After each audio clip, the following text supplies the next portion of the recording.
Well, howdy there. This is the 8th of March, 2025, and I got bees bouncing off the back of my head. It's like I'm right in their trajectory. So there's been a lot of food coming in today, and oh, they're trying to. Oh, the camera is right in their way, man. They were bouncing off the back of this camera, trying to get into the hive.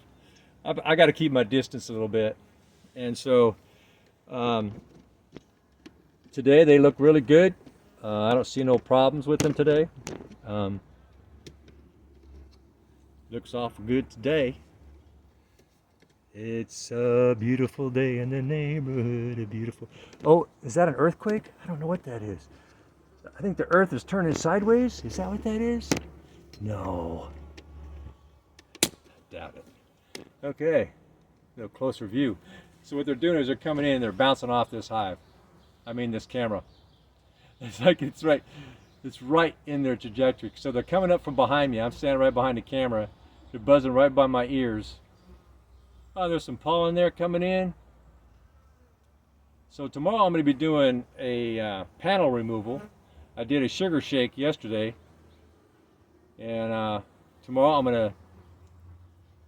I like to set it. I like to leave my Varroa Mite catch panel in for a couple days after I do a sugar shake. Um, it just gives more drop time for the powder sugar to actually loosen up those, they clean each other. And anyway, I go 2 days, and then I pull out my Varroa Mite panel with Crisco oil on it, so they can't get back up and reinfect the bees. And I give it an inspection. The last 2 inspections were really good. The ones before that, oh my gosh, there was hundreds of Varroa Mites before I started powder shaking. And so over time, and my hive has grown exponentially over the last month. They have really, that queen is really in there making it. She's laying a storm in there, man. It's like a thunderstorm of egg laying. And so I'm going to be doing a split probably soon. I haven't seen any evidence of any drones, but I may not wait. I'll probably just do a split probably next weekend. So that'd be the middle of March. And so they'll make a queen, and she'll get out 2 weeks later, about 14 days or so. And she'll stay in the hive for about 3 days for her wings, for her to gain strength. And then she's going to go out and find a man. As many men as she can find. And then she'll fly back to the hive, and well, they're still coming out with powdered sugar. I'll be darned. Oh, there's another one. Huh. Well, I got some powdered sugar that fell inside of the cone holes. So there was holes in the cone that they hadn't had anything in, and I seen it fall in the holes of the cone. And I think they're cleaning those cones out, those holes in the cone, to store honey or something, because they have been bringing in food all winter long. All winter long. I have no idea what's blooming around in this neighborhood all winter long. But you can see the food right there. Look at that girl trying to get in. She's got her legs loaded. It's like where? Oh, that phone's in your way, isn't it, girls? Yeah, I know. You'll be all right. Oh, so she's gonna fly. She goes, I gotta fly around this thing. What is this thing? Now they're landing on my tripod. That's funny. I enjoy what. Oh, they're bringing out lots of something. It's got to be that powdered sugar. That's the only white thing that I put in there. Very interesting. Hogan's Hero. Very interesting. That overweight short guy. Nazi. Huh. Yeah. So relaxing to watch. Anyway, there you go. Please subscribe. Watch the end screens at the end of the videos. I do many different things, and I do a lot of them on a fairly regular basis. So I'm always making new videos. I just started my morning workout routine again this morning. I had to stop that because there was some things going on in my home that didn't allow me that space that I needed. But now I have my wings and I can fly. And so I'll be doing morning workouts every morning, and there'll be different exercises all the time. I like to work the overall body. Areas that typically get neglected when somebody develops a workout routine. There's many muscles that actually get neglected, and we go out and do a certain thing. We don't understand how we pull that muscle when we're bench pressing, 350 pounds. How did I pull that muscle? Well, it's because those little guys that got neglected. So I do overall body conditioning, all kinds of different angles and pulls and resistance. Yeah, you might be interested. I just love watching these girls.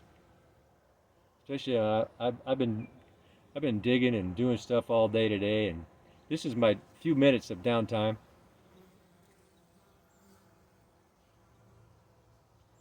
And my few minutes of downtime, I kind of like it to be this. Just watching these girls go about their nature business. Now, another thing to know for about bees is that if you're out here and they come out and they start navigating, they start with doing what's called imprinting, right? They're going to imprint the location of the hive. They're going to imprint the structures around the area. And if you happen to be sitting there, they'll also imprint on your face. I've had them do it. They flew right in front of my nose. She hovered for a second, just hovered right there and stared me right in the eyeballs. And then she flew up into the sky, and then she probably came back down. She went back up and she saw me. She says, "Oh, I recognize this guy." So these bees, as they come out, if you happen to be there when they're navigating, they're going to recognize your face. And they're going to see you. When you get a puppy or you get a cat and they're small and for the first time they're gonna bond with you, that kind of thing, or they're going to recognize you. Well, bees have that ability to do that. Not bond. You don't want to touch a bee. Their instinct is to sting you immediately if you touch their body.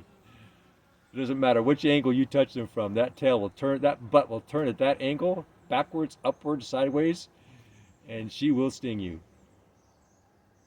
Yeah, do not pet.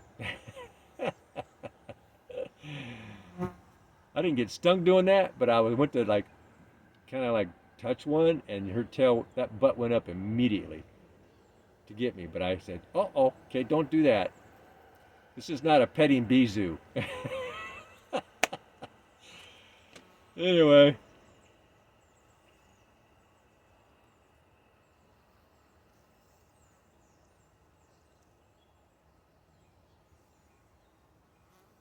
The sun has gone down. These bees are buzzing by my ears. All of a sudden it sounds like a 747 coming right by my ears.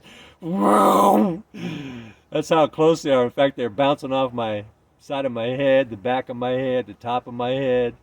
Just kind of like, this wasn't here before. What's this thing doing in my way? Oh, it's him. Yeah, kind of fun. All right. Please subscribe. You can watch the video to the end and see the end screens. And subscribing, you can go to my playlist. I also sing music and stuff. I think I got 60 videos of some songs that I've sung. And I'll be playing guitar and singing down the road. And probably some other instruments. Some people paint, for a hobby. Some people collect rocks for a hobby. Some of us play music instruments and sing for a hobby, and beehive for a hobby, and work in the garden for a hobby. Well, I kind of actually do all those too. I even do oil painting. Yeah, I'll show you my first projects. Yeah, it kind of looks like a 5-year-old painted it. Well, maybe not. Well, yeah, I've seen some 5-year-olds paint some stuff that blew me away. But the average 5-year-old, probably not. Yeah, I'll do some oil painting down the road. I'm going to try to do a 10-minute oil painting where I paint something within 10 minutes.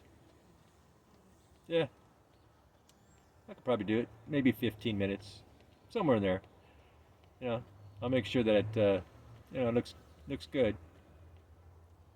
15-minute painting. Yeah, I gotta get all my stuff set up and like ready to rock and roll, and then get the idea of what I want to paint. Well, actually, I'll probably just paint something that at the moment I'm getting ready to paint, I'll just paint whatever pops in my head.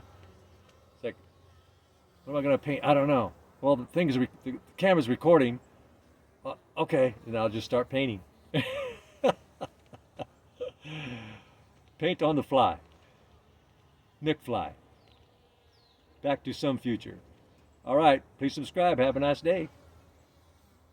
Bye now.